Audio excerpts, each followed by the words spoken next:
Assalamualaikum warahmatullahi wabarakatuh. And good morning. My name is Sharina. And my name is Sophia. Today, we would like to recite a poem titled Birds of Paradise. This poem is written by Alina. I still remember that fine evening when I saw a bird with beautiful wings, red, brown, blue, and green. I imagined her soaring high, dancing among the clouds, skimming over the sea, feet brushing in the cold wave, weaving through the trees, the tall, the slender, the sprawling. She could dart near the ground, snatching a worm or two if one smiled. Oh, how I wish she could do all that, but her wings were clipped, as I learned in school, to prevent the birds from flying. Trapped in a small, decorated handmade steel cage, among others like her, confined in shop window, for all to see and admire.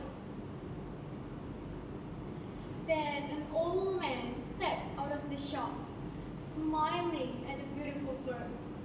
A proud look on his face, but I wondered if the birds shared his joy, or quiet yearn for freedom. I sat down, still watching, trying to piece together the story.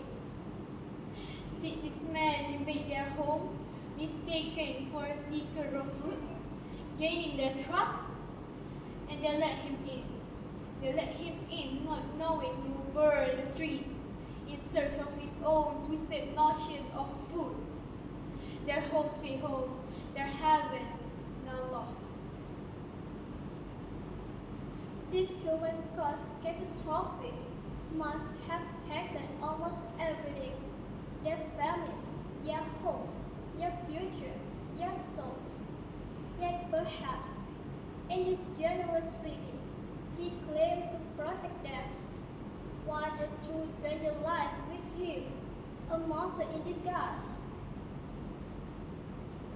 Oh, they're just birds, they don't matter. But aren't they parts of God's creation too?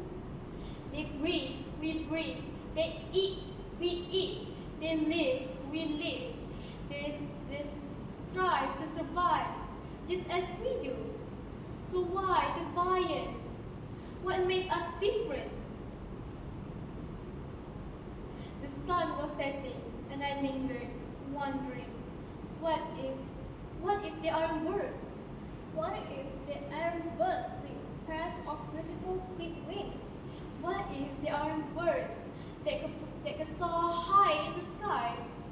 What if they aren't birds that could feel the wave and the breeze of the sea?